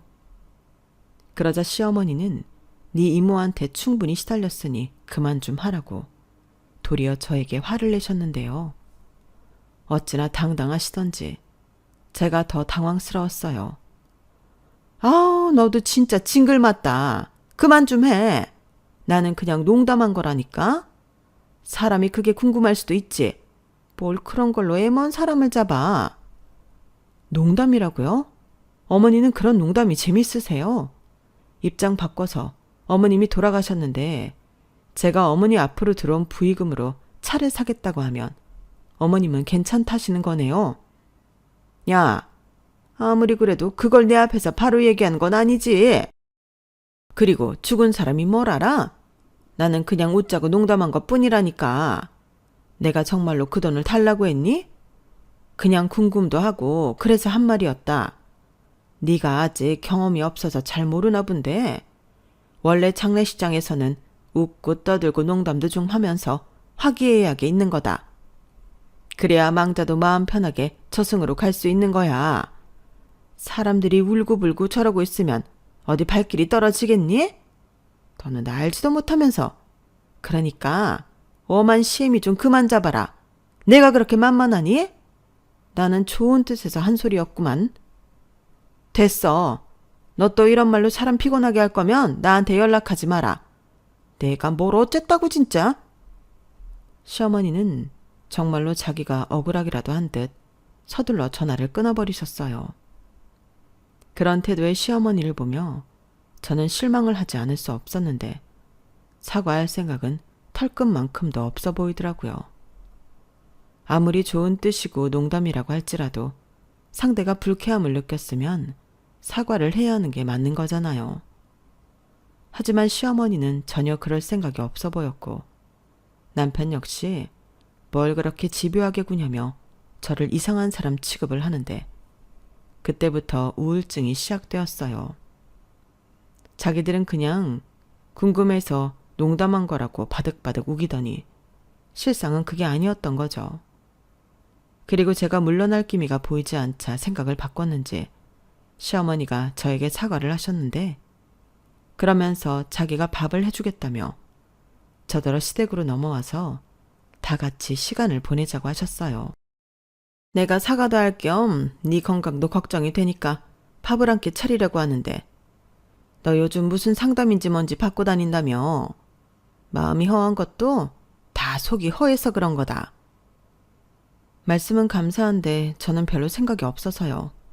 그이만 보낼게요. 아니지. 내가 누구 때문에 이러는 건데. 내키지 않아도 와서 한술만 떠.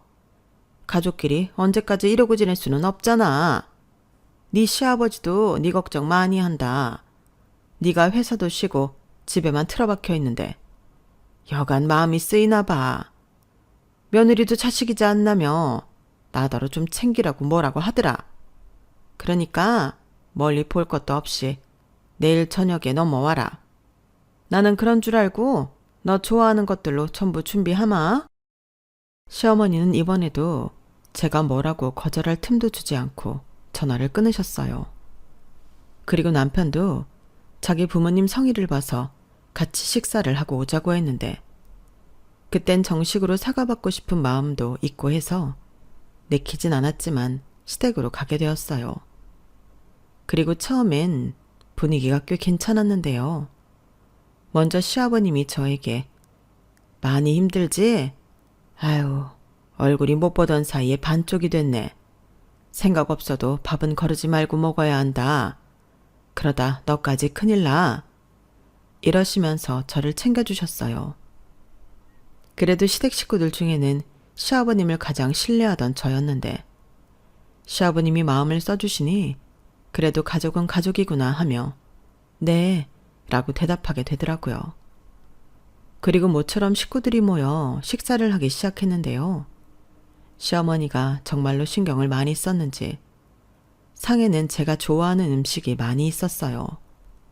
그래서 조금씩이라도 하나하나 젓가락을 움직여 먹고 있는데 그때 제 눈치를 살살 보던 시어머니가 또 입방정을 떨기 시작하더군요. 사실 그 말이 하고 싶어서 저를 부른 거였어요. 근데 말이야, 이 와중에 할 소리는 아닌 것 같긴 한데 그래도 궁금해서 말이지. 내가 네 엄마 장례식 때 들은 말이 있는데 네 엄마가 생각보다 재산이 좀 있는 것 같더라? 너 물려받을 재산이 정확히 얼마나 되니? 설마 그거 전부 네 동생한테 주고 그러는 거 아니지? 네? 어머니는 그게 또 궁금하세요? 사실 그거 물어보시라고 저 부르신 건가요? 에이, 아니지. 그냥 네 얼굴 보니까 생각이 나서. 내가 또 궁금하면 잠을 못 자는 성격이기도 하고. 그리고 또 어떠냐? 우리는 한 가족인데. 그런 건 서로 물어보고 공유할 수도 있지. 너 뭐 들은 얘기 있으면 좀 해줘 봐봐. 저 들은 얘기 따로 없어요. 상주도 동생이었고 뭐라도 있으면 동생이 알아서 하겠죠. 뭐? 너는 뭐 그렇게 남의 일처럼 태평하게 그러냐? 그러다 다 뺏기면. 시어머니는 저의 태도가 마음에 안 드셨는지 안달이 나서 목소리를 높이셨어요. 그리고 그런 시어머니를 아무도 말리지 않았는데 그때 알겠더라고요. 이 사람들이 전부 다 똑같은 생각을 하고 있다는 것을요. 그래서 숟가락을 바로 내려놓고 나는 아무것도 모르고 또 관심도 없다고 말씀드리고 그런 거 궁금해서 사람 부르신 거면 다시는 부르지 마시라고 말하고 아들을 챙겨 집으로 돌아왔는데 남편이 뒤늦게 따라와 어른한테 그게 무슨 태도냐며 저에게 화를 냈어요. 아니, 이게 저한테 화를 낼 일인가요? 그래서 남편도 똑같은 놈이니 상대하지 않았는데 그 다음 날부터 남편이 더 집요하게 저희 친정엄마의 재산을 꼬치꼬치 묻기 시작했어요. 아무래도 시어머니가 자기 아들한테 물어보라고 시키신 듯 보였죠.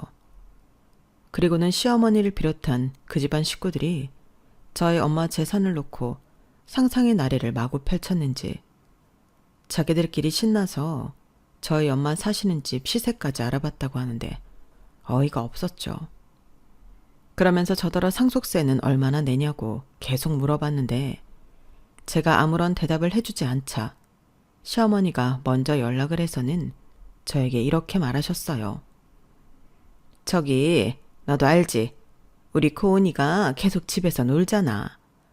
내가 아무리 생각해도 직업이 없으니까 시집도 못 가는 것 같아. 그래서 고민을 좀 해봤는데 네 엄마 가게 있잖아? 그거 어떡하기로 했니? 우리 고은이가 또 손끝이 야무져서 요리는 제법 하거든. 주인도 없이 그 가게가 잘 굴러가지도 않을 것 같은데 이참에 그 가게 우리 고은이한테 맡기면 어떠니? 고은이도 지 가게 하나만 있으면 좋겠다고 노래를 불러서. 뭐라고요? 지금 엄마 가게를 아가씨한테 넘기라고요? 그게 지금 할 소리세요? 그 가게는 저희 이모가 알아서 할 거니까 꿈도 꾸지 마세요. 너는 내가 뭐라고 했다고 발끈을 해. 그리고 언제 넘기라고 했어. 맡겨보면 어떠냐는 거지. 그 소리가 그 소리죠. 어머니는 제가 말귀도 못 알아채는 바본 줄 아세요? 제발 저희 엄마 재산에 관심 좀 끄세요. 어머, 얘 말하는 것 좀 봐. 너 그러다 네 동생이랑 이모한테 돈 다 뺏긴다. 정말이지 시어머니라는 사람은 머릿속이 온통 돈밖에는 관심이 없는 사람 같았어요. 아니, 그 전까지만 해도 저런 사람인 줄 몰랐는데 자기 돈도 아니고 사돈 재산에 저렇게 대놓고 침을 흘릴 수 있다니 정말 이상하지 않나요? 그런데 남편은 이상한 건 자기 엄마가 아니라 저라고 하더군요. 자기 엄마는 제가 너무 힘드니까 도와주려고 하는 것뿐이라며 이제 가족은 이모와 동생이 아닌 자기와 자기 식구들이라고 했는데요. 그러면서 남편도 자기 엄마랑 똑같은 말을 했어요. 솔직히 장모님 돌아가신 지 시간이 이만큼 흘렀는데 왜 유산 상속에 관한 얘기를 안 해? 이건 처남이나 이모님이 꿍꿍이가 있는 거지. 나는 처음부터 이모님이 수상했어. 막말로 이모님은 아무런 권한이 없잖아. 그거 다 뺏기면 우리만 손해인데 왜 자기는 자기 권리를 주장하지 않아? 우리는 그게 답답한 거야. 우리? 그 우리는 누구를 말하는 건데? 왜 또 그래? 말 그대로 우리지. 내가 전에도 얘기했지. 이제 자기 가족은 나랑 우리 식구들이야. 저는 남편의 말을 듣고 헛웃음이 튀어나왔어요. 아니, 사람이 힘들어서 상담 치료받고 회사도 쉬고 있는데 이런 저를 붙들고 저런 말을 하고 싶을까? 저런 사람을 정말 내 가족이라고 여기며 지냈다는 것이 너무나도 소름이 끼쳤어요. 그래서 더 이상 나한테 돈 얘기하지 말라며 방으로 들어갔고 문도 걸어 잠그고 어둠 속에서 쥐죽은 듯 있었는데 눈물이 비오듯 쏟아졌어요. 사실 저들은 저한테 아무것도 하지 않으려 한다며 답답했지만 저희 친정엄마 유산 상속에 대한 건은 진작에 끝이 난 일이었어요. 저희 엄마가 남기신 유산은 살던 아파트 한 채와 가게가 있던 4층짜리 건물이 있었는데 거기서 월세가 나오고 있었어요. 그리고 제일 꼭대기층엔 이모가 살고 계셨는데 저희 엄마가 제가 결혼하고 얼마 지나지 않아서 저랑 동생을 불러다 한 이야기가 있었거든요. 너희들 입장에서는 서운할 수도 있지만 나는 이 가게랑 건물은 혜숙이한테 주고 싶다. 나랑 길거리 장사할 때부터 혜숙이 이모가 같이 했고 내가 월급 준다고 해도 마다한 게 네 이모야. 너희도 어릴 때부터 봐서 알지? 이모 고생 많이 한 거. 사실 엄마 혼자 번 돈도 아닌데 그 돈으로 니들 먹이고 입히고 또 대학 졸업시키고 시집도 보냈으니 내 할 도리는 다 했다. 그러니까 나중에 건물이랑 가게는 이모 앞으로 해줄 거니까 서운해 말어. 그래도 엄마가 이모 앞으로는 큰 거 하나 해줘야 하지 않겠니? 네 이모 불쌍한 사람이야. 부모 복도 없고 남편 복도 없고 그나마 언니라고 내 옆에 붙어 있는 건데 이렇게라도 챙겨주고 싶다. 저런 말을 저 혼자 들은 것도 아니고 동생도 같이 들었는데 어떻게 그 건물을 이모한테 안 줄 수가 있겠어요. 이모는 물론 자기는 절대 안 받을 거라고 성화를 부리셨지만 엄마의 마지막 부탁이자 살아생전 유언이라고 말을 하니 마지못해 수락했는데 그때 동생이 먼저 엄마가 지내시던 아파트는 제 앞으로 하는 게 좋겠다고 했어요. 왜? 너 아직 장가도 안 갔는데 집이라도 하나 갖고 있지. 누난 다 필요 없어. 아니 똑같은 자식인데 어떻게 그래. 그리고 내가 지금 만나는 여자가 있는 것도 아닌데 무슨 장가야. 그러지 말고 엄마가 쓰던 아파트니까 그건 누나가 해. 나는 멀기도 하고 제대로 관리도 못하고 또 팔자니 서운하니까. 대신 나는 다른 거 할게. 됐어. 그럼 그냥 공동명의 하든가. 그러다 너 장가 갈 때 누나가 명의 넘겨줄게. 됐다니까. 그리고 남자가 가오가 있지. 내가 장가 갈 때는 내 힘으로 해. 좌우간 그렇게 진행할 테니까 그런 줄 알아. 알겠지? 동생은 저렇게 거의 일방적으로 엄마가 살던 아파트를 제 앞으로 넘겨줬는데 동생은 아마 엄마가 가지고 있던 현금 자산 정도만 챙겼던 것 같아요. 그러면서 저와 이모 앞으로 떨어진 상속세도 자기가 알아서 처리한다고 했는데 이모가 그러면 남는 것도 없을 것 같다며 월세의 반을 동생 통장에 넣어주고 있는 것 같더라고요. 이렇듯 남편과 시댁 식구들이 궁금해하던 저희 엄마 유산은 알아서 잘 정리가 되었는데 저는 차마 욕심에 가득한 저들에게 이 이야기를 할 수는 없었어요. 아니, 오히려 오기가 생겨서 더 말해주기 싫었는데 그러니 저들은 애만 탈 수밖에 없었겠죠. 그리고 무슨 맡겨둔 자기들 돈을 제가 꿀꺽하는 것처럼 아픈 사람을 달달 볶기 시작하는데 남편과 거의 매일을 싸웠던 것 같아요. 남편은 나중에 저더러 이기적인 사람이라고 몰아세우더라고요. 아니, 지금 회사도 안 가고 나 혼자 보는데 너는 양심도 없냐? 너도 뭐라도 해야지. 하긴 뭐래. 내가 지금 그럴 수 있는 상태라고 생각해? 그랬으면 내가 회사를 왜 쉬었겠어. 자기랑 자기 식구들은 엄마 잃고 아픈 나는 보이지도 않는 거지? 그거 언제까지 할 건데? 부모 잃은 사람들은 전부 너 같은 줄 알아? 아니, 내가 물려받을 재산이 없으면 말도 안 해. 너 그러고 있는 사이에 남 좋은 일만 하는 거야. 우리가 도와준다고 하는데 왜 그러는 건데? 도와주긴 뭘 도와줘? 사람 아픈데 계속 돈 얘기만 하면서. 자기는 나보다 내가 물려받을 재산이 더 중요하지? 원래 그런 사람이었어? 사람 다 똑같지. 챙길 수 있는 돈 앞에서 가만히 있을 사람이 어딨나? 좌우간 나랑 계속 같이 살려면 이제 아프니 뭐니 그만 청승 떨고 처남한테 당장 연락해. 저는 남편의 말에 대꾸도 하지 않았어요. 그리고 남편 말처럼 남편이랑 계속 같이 살 마음도 그때는 없었는데 저들의 실체를 안 이상 이혼하지 않으면 내가 등신이라는 생각까지 들더군요. 그래서 그 다음 날부터 힘들지만 변호사 사무실을 돌아다니며 상담을 받았고 제가 정신적으로 힘들어서 상담을 며칠에 걸쳐서 진행했는데 제가 이혼을 준비하고 있다는 것도 모르고 시어머니는 이젠 정말 못 참겠다는 듯 저에게 전화를 하셔서는 따지듯 물으셨어요. 나다. 너는 네 동생한테 연락을 하긴 한 거니? 아니면 벌써 네 엄마 재산 다 들고 튄 거 아니야? 너는 도대체 무슨 생각으로 사는 거야? 내 아들은 혼자 힘들게 돈 버는데 너는 미안하지도 않니? 어떻게 너는 그걸 본체만 취할 수가 있어? 내 아들이 그랬다며? 같이 살고 싶으면 사돈 총각한테 연락하라고. 그럼 뭔가 신용은 해야지.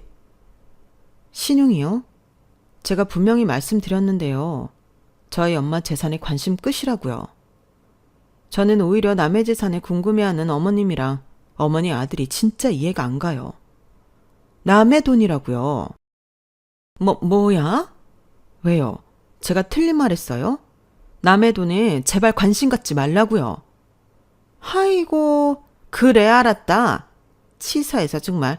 그건 그렇다 치고 너는 어떻게 돼 내가 어른한테 말버릇이 그래? 너는 위아래도 없냐? 네 엄마가 그런 건 안 가르쳤나 보지? 하기사. 그러니까 이렇게 남의 돈이니 신경 쓰지 말라고 시애미 앞에서 핏대를 세우겠지. 내가 이래서 너 마음에 안 들었던 거야. 너는 그 돈이 정말 남의 돈이라고 생각하니? 네가 상속자인 이상 그 돈은 이제 우리 집안 돈이지. 내가 내 돈 걱정하는데 네가 뭐라고 나한테 신경을 끄라 말아야. 좋게 말할 때 우리 돈 잘 챙겨서 내 앞에 가지고 와. 내가 좋게 봐주려고 했는데 이젠 안 되겠다. 내가 그동안 말은 안 했어도 네 엄마 암으로 죽었다고 해서 가지고 있던 재산 다 까먹고 죽었을까 봐 걱정을 얼마나 했는 줄 아니? 지금 뭐라고 하셨어요? 말 다 하셨어요? 지금 보니까 제정신이 아닌 건 제가 아니라 어머니시네요. 지금 돈 앞에서 횟가닥 도셨어요.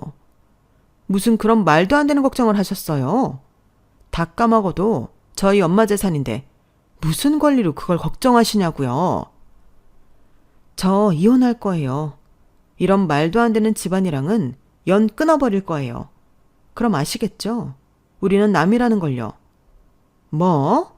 이혼? 이혼 같은 소리 하네. 오라. 너 혼자 네 엄마 유산 받아서 잘 먹고 잘 살려고 지금까지 생쇼한 거였구나. 웃기고 있네. 내가 그걸 그냥 두고만 볼 줄 알아? 이혼하고 싶으면 네 엄마 유산 다 내놓고 이혼해. 그럼 안 말리지. 시어머니는 자기가 한 말을 전부 다 녹음하고 있다는 사실을 알지 못했어요. 그러니 자기 혼자 흥분해서 잘도 떠들었고 저는 서둘러 변호사를 수임해 이혼 소장을 작성해 날렸는데 아무래도 이혼하는 과정에서 한 집에 있는 건 아닌 것 같아 아들을 데리고 친정엄마 아파트로 거처로 옮겼어요. 그러자 소장을 받았는지 남편이 찾아와 난동을 부렸는데 내용은 뭐 복사 붙여넣기 하듯 시어머니가 하던 말을 그대로 하더라고요.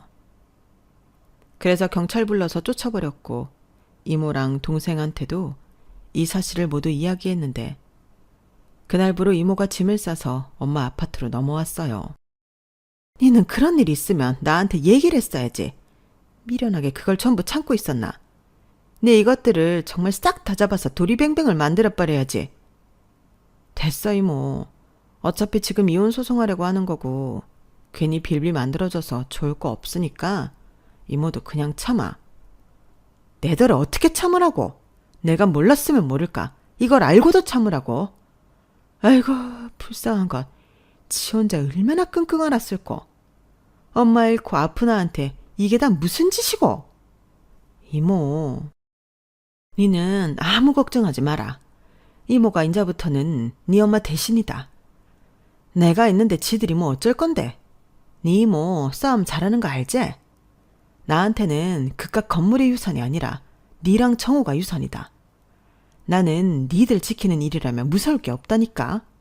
그러니까 니는 지금부터 아무 걱정하지 말고 니 하고 싶은 거 다 해라. 이모는 제가 저희 엄마가 돌아가시고 그렇게 원망을 늘어놓았음에도 기꺼이 제 편이 되어주었어요. 그리고 이모는 다음 달에 남편이 또 찾아오면 경찰에 신고하지 말고 자기한테 연락하라고 했는데 며칠 뒤 정신 못 차린 남편과 시어머니가 현관 앞까지 찾아왔길래 이모한테 연락을 했죠. 그러자 이모는 식당에서 김치를 담그다 연락을 받으셨는지 김치 양념에 묻은 장갑을 낀 채로 오셔서 남편과 시어머니를 배추 삼아 버무리기 시작했는데 그 모습이 가관도 아니었어요. 그리고 그 일로 열이 단단히 받은 남편이 자기도 이대로 당하진 않겠다며 변호사 선임에 본격적인 소송에 들어갔는데 남편한테 유리할 조건은 아무도 또 없었죠. 남편 입장에서는 제가 일부러 우울증 연기를 하며 일도 하지 않고 친정 유산을 빼돌렸다고 주장을 하는데 그 주장을 뒷받침할 증거나 근거는 하나도 없었어요. 그에 반면 저는 치료 기록도 있고 시어머니가 하신 녹취도 있으니 모든 것이 저에게 유리했는데 나중엔 치사하게 정신적으로 제가 불안한 사람이니 아이 양육을 맡길 수 없다며 양육권을 뺏어가려고 하더라고요. 그리고 양육비 목적으로 제 앞으로 되어 있는 친정엄마 아파트를 달라고 했는데 기가 막히고 어이가 없었어요. 그렇게 1년 넘게 진흙탕 싸움을 해야지만 했는데 이때 아이마저 뺏긴다면 저는 살 수가 없었어요. 그래서 그 어느 때보다 정신을 바짝 차렸는데 저희 측 변호사님도 돈에 미쳐서 사리분간도 못하는 사람들한테 어떻게 아이 양육을 맡길 수 있냐며 아이는 엄마가 돌보는 게 맞다고 제 편을 들어주셨어요. 그리고 제가 친정엄마를 잃은 후에 우울증이 온 거지 정신적으로 불안한 사람이 아니라는 의사 선생님의 소견까지 더해지면서 분위기가 저에게 유리한 쪽으로 흘렀는데 결국엔 긴 싸움 끝에 저의 승소로 이혼 소송은 끝이 났어요. 아이 양육권도 제가 가져오는 걸로 했죠. 게다가 재산도 6대 4로 제가 6이었는데 똑같이 맞벌이를 했고 집안 살림과 육아를 하는 등 결혼 생활 기여도가 높은 점이 인정되어 제가 60%의 재산 분할을 받게 되었어요. 그리고 남편은 아들이 성인이 될 때까지 월 130만 원의 양육비를 지급하라는 명령이 떨어졌는데 자기는 인정할 수 없다며 항소를 하겠다고 하더라고요. 하지만 남편의 항소를 맡아주겠다는 변호사는 없었고 그래도 판결은 확정이 되었는데 저야 어차피 친정엄마 아파트로 거처를 옮겨 아무런 문제가 없었지만 문제는 남편 쪽이었죠. 그 문제에 불씨 같던 신우가 저희 엄마 유산 받을 생각으로 겁도 없이 사채에 손을 댄 것이 터졌어요. 직업이 없으니 신용카드도 없고 은행권에서는 대출도 안 되니 사채 빚을 가져다 쓴 거죠. 그러면서 한다는 소리가 가게를 하려면 배워야 할 것이 많아서 여행 다니면서 맛집을 둘러보고 다녔다고 하는데 그건 핑계고 그냥 사채 빚으로 국내외를 막론하고 여행을 다닌 거죠. 그러면서 이 남자 저 남자랑 어울리면서 방탕한 생활을 했던 건데 나중엔 시아버님 카드와 신분증을 훔쳐서 시아버님 앞으로도 빚을 잔뜩 지게 만들었어요. 나쁜 건 빨리 물든다고 어디서 그런 방법을 알려주는 사람들만 만나고 다닌 것 같더라고요. 그런데 그런 줄도 모르고 저랑 재산 분할을 깔끔하게 한 남편은 자기 본가로 들어가게 되었고 이 날벼락을 자기 부모랑 때려 맞게 된 건데 시아버님은 충격으로 쓰러지셨고 남편이 모든 것을 해결해야 되는 입장이 되었더라고요. 그리고 지푸라기라도 잡는 심정으로 저에게 연락해 한 번만 도와달라고 애걸복걸했는데 제가 그걸 도와줄 리가 없지 않겠어요? 그러자 내내 지나칠 정도로 뻔뻔하고 또 꼿꼿하던 시어머니가 저희 엄마 아파트 현관 앞에서 제발 한 번만 도와달라고 무릎까지 꿇고 비셨는데 그 모습이 참 씁쓸하더군요. 남의 재산에 눈독을 들이다가 잘못 키운 딸 자식 때문에 패가 망신해서 저러고 있는 걸 보니 생각보다 기분이 좋지 않았어요. 하지만 그렇다고 도와줄 마음이 있던 건 아니었는데 제가 모르쇠로 일관하자 나중에는 쌍욕을 하면서 난동을 부리더라고요. 저를 돈에 미쳐서 가족도 버린 사이코라고 했는데 가족을 버리진 않았지만 돈에 미친 사이코는 제가 아니라 시어머니잖아요. 그래서 변호사 사무실에 요청해서 저랑 저희 아들 앞으로 접근 금지 신청을 했어요. 그리고 저희 이모와 제 동생이 나서서 저희 모자를 보호해주고 신경을 많이 써줬는데 영영 포기하지 않으면 어쩌나 걱정했던 것과 달리 3개월 뒤부터는 깜깜무소식이더라고요.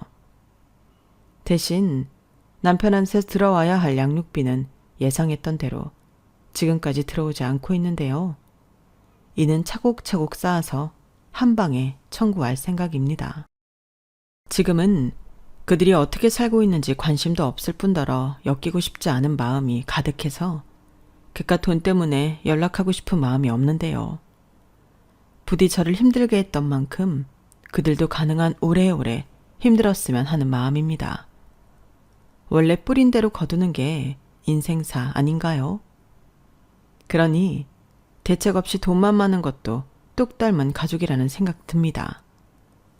제가 살다 신우덕을 이렇게 볼 줄은 몰랐거든요.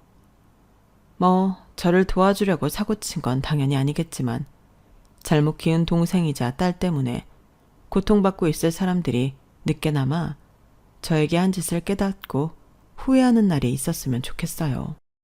그리고 저런 인간들과 연을 끄는 것이 제가 제 아들에게 가장 잘한 일인 것 같긴 한데 앞으로는 더욱더 열심히 아들아이를 키울 생각이에요.